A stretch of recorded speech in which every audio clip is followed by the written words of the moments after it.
जय सद्गुरुदेव, जय पच्चरणम।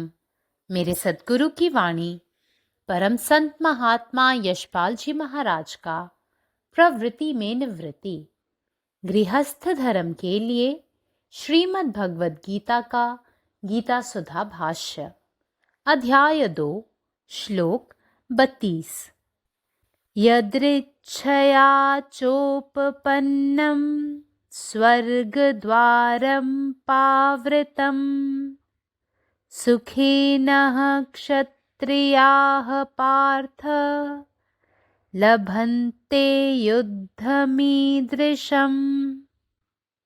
हे अर्जुन, तुम यह समझ लो कि इस समय जो युद्ध तुम्हारे सामने उपस्थित है उससे मानो तुम्हारे सौभाग्य या सब प्रकार के धर्माचारों का भंडार ही खुल गया है। जब क्षत्रिय लोग विपुल पुण्यों का संग्रह करते हैं तब कहीं जाकर उन्हें इस प्रकार के युद्ध का अवसर मिलता है। तुमने यह युद्ध जानबूझकर खड़ा नहीं किया है। तुम लोगों ने तो संधि करने की बहुत चेष्टा की, किंतु जब किसी प्रकार भी तुम्हारा धरोहर के रूप में रखा हुआ राज्य बिना युद्ध के लौटा देने को दुर्योधन राजी नहीं हुआ, बल्कि उसने तो स्पष्ट कह दिया कि सुई की नोक बराबर जमीन भी पांडवों को नहीं देगा, तब तुम लोगों को बाध्य होकर युद्ध का आयोजन करना पड़ा। अतः यह युद्ध तुम्हारे लिए यदृच्छयोपपन्नम बिना इच्छा किए अपने आप प्राप्त है, तथा अपावृतम स्वर्ग द्वारम खुला हुआ स्वर्ग का द्वार है। ऐसे धर्म युद्ध में मरने वाला मनुष्य सीधा स्वर्ग में जाता है। उसके मार्ग में कोई रोक टोक नहीं है। अब तुम्हें इससे हटना नहीं है। Fortunate indeed are the Kshatriyas, O Arjuna, who are called upon to fight in such a battle that comes of itself as an open door to heaven. On the whole, Lord Krishna is emphasizing the idea upon his friend that it is an unavoidable duty towards the country and the cause that Arjuna should fight for this righteous cause. Om. जय गुरुदेव, जय पतेशरण. हे अर्जुना, तू हे समजून घेतले पाहिजे की सध्या तुझ्यासमोर असलेल्या युद्धाने तुझ्या सौभाग्याचे किंवा सर्व प्रकारच्या धर्म आचाराचे भांडार उघडले आहे. जेव्हा क्षत्रिय भरपूर सद्गुण जमा करतात तेव्हा त्यांना युद्ध करण्याची संधी मिळते. तू हे युद्ध जाणून बुजून सुरू केलेले नाहीस. तू शांतता प्रस्थापित करण्यासाठी खूप प्रयत्न केलेस, पण जेव्हा दुर्योधन युद्धाशिवाय वारसा म्हणून ठेवलेले तुमचे राज्य परत करण्यास तयार झाला नाही, याउलट त्याने स्पष्टपणे सांगितले की तो पांडवांना सुईच्या टोका इतकी जमीनही देणार नाही, तेव्हा तुला युद्ध आयोजित करण्यास भाग पाडले गेले. म्हणूनच हे युद्ध तुझी इच्छा नसतानाही आपोआप यदृश्य योपन्नम मिळते आणि अपावृत्तम स्वर्गदारम हे स्वर्गाचे उघडदार आहे.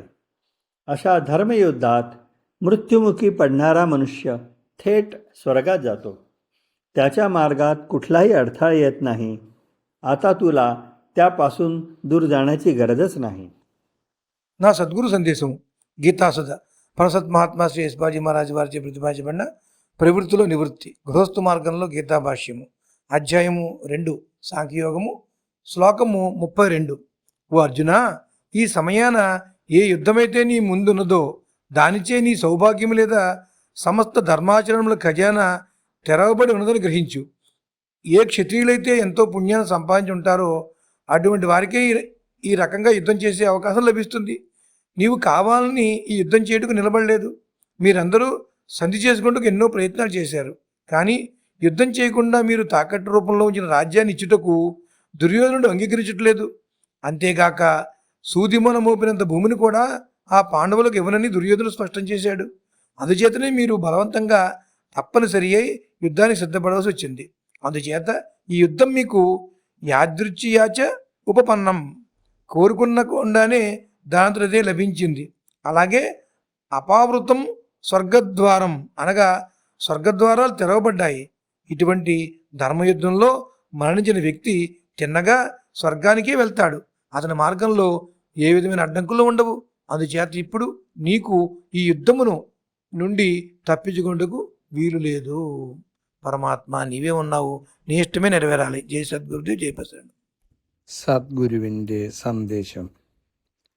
ഹേ അർജുന, ഈ സമയത്ത് നിങ്ങളുടെ മുന്നിലുള്ള യുദ്ധം നിങ്ങളുടെ ഭാഗ്യത്തിൻ്റെയോ എല്ലാത്തരം മതപരമായ ആചാരങ്ങളുടെയോ കലവറ തുറന്നിട്ടുണ്ടെന്ന് നിങ്ങൾ മനസ്സിലാക്കണം. ക്ഷത്രിയർ ധാരാളം പുണ്യങ്ങൾ ചെയ്യുമ്പോൾ മാത്രമേ അവർക്ക് അത്തരമൊരു യുദ്ധം ചെയ്യാൻ അവസരം ലഭിക്കുന്നുള്ളൂ. നിങ്ങൾ ഈ യുദ്ധം മനഃപൂർവ്വം ആരംഭിച്ചിട്ടില്ല.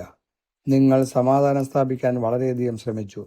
പക്ഷേ ദുര്യോധനൻ യുദ്ധമില്ലാതെ നിങ്ങളുടെ പൈതൃകമായി സൂക്ഷിച്ചിരുന്ന രാജ്യം തിരികെ നൽകാൻ സമ്മതിക്കാതിരിക്കുകയും ഒരു സൂചി കുത്താനുള്ള ഭൂമി പോലും പാണ്ഡവർക്ക് നൽകില്ലെന്ന് വ്യക്തമായി പറയുകയും ചെയ്തപ്പോൾ ഒരു യുദ്ധം ചെയ്യാൻ നിങ്ങൾ നിർബന്ധിതരായി. അതിനാൽ ഈ യുദ്ധം നിങ്ങൾ ആഗ്രഹിക്കാതെ തന്നെ നിങ്ങൾക്കായി തുറന്ന സ്വർഗത്തിൻ്റെ വാതിലാണ്. അത്തരമൊരു നീതിപൂർവമായ യുദ്ധത്തിൽ മരിക്കുന്ന ഒരാൾ നേരെ സ്വർഗത്തിലേക്ക് പോകുന്നു. അവൻ്റെ വഴിയിൽ ഒരു തടസ്സവും ഉണ്ടാവില്ല. അതിനാൽ നിങ്ങൾ യുദ്ധത്തിൽ നിന്ന് പിന്മാറേണ്ടതില്ല. സ്വർഗത്തിലേക്കുള്ള ഒരു തുറന്ന വാതിൽ പോലെ വരുന്ന യുദ്ധത്തിൽ പോരാടുന്ന ക്ഷത്രിയർ തീർച്ചയായും ഭാഗ്യവാന്മാരാണ്. മൊത്തത്തിൽ രാജ്യത്തോടുള്ള നീതിപൂർവമായ ലക്ഷ്യത്തിനു വേണ്ടി അർജുനൻ പോരാടേണ്ടത് അനിവാര്യമാണെന്ന ആശയം ഭഗവാൻ കൃഷ്ണൻ തൻ്റെ സുഹൃത്ത് അർജുനനോട് ഊന്നി പറയുന്നു. പരമാത്മാവ് നീ തന്നെ, നിന്റെ ഇഷ്ടം പൂർണ്ണമാകട്ടെ. ജയ് സദ്ഗുരുദേവ്, जय पदशरण. हे अर्जुन, आब अहाँ ई बात बुझि लिअ जे एखन अहाँ जे युद्ध देख रहल छी ताहिसँ अहाँ लेल सब प्रकारक धर्म के भंडारक द्वार खुजि गेल अछि। जखन क्षत्रिय सब विपुल पुण्यक संचय करैत छथि तखन कतहु हुनका सबके एहि प्रकारक युद्धक अवसर प्राप्त होइत अछि। ई युद्ध अहाँ जानि बुझि कऽ नहि ठाढ़ केने छी। अहाँ सब तऽ संधि करबाक बड़ चेष्टा केलहुँ, मुदा जखन कोनो उपायसँ अहाँक धरोहर रूपी राज्य बिना युद्ध के देबऽ लेल दुर्योधन तैयार नहीं भेल, ताहि पर से इहो स्पष्ट कहि देलक जे सुइया के नोक बराबर जमीन सेहो पांडव सबके नहीं देत, तखन अहाँ सबके बाध्य भऽ कऽ युद्धक आयोजन करऽ पड़ल। एहि कारण ई युद्ध अहाँ लेल यदृच्छयोपपन्नम अर्थात बिना कोनो इच्छा केने अपने आप प्राप्त भेल अछि।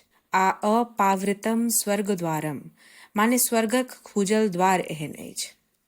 एहन धर्म युद्ध में जे मनुष्य वीर गति पाबैत अछि ओ सोझे स्वर्ग जाइत अछि, ओकर मार्ग में कोनो रोक टोक नहीं रहैत अछि। आब अहाँ के एहिसँ पाछू हटऽ के कोनो प्रश्ने नहीं अछि। अखिल भारतीय संत मत सत्संग पंजीकृत दिल्ली, मुख्यालय B20 CC colony, Rana Pratap Bagh के सामने, दिल्ली। सत्संग आश्रम संत यशरूप तपोभूमि परिसर, अनंगपुर, जिला फरीदाबाद, हरियाणा।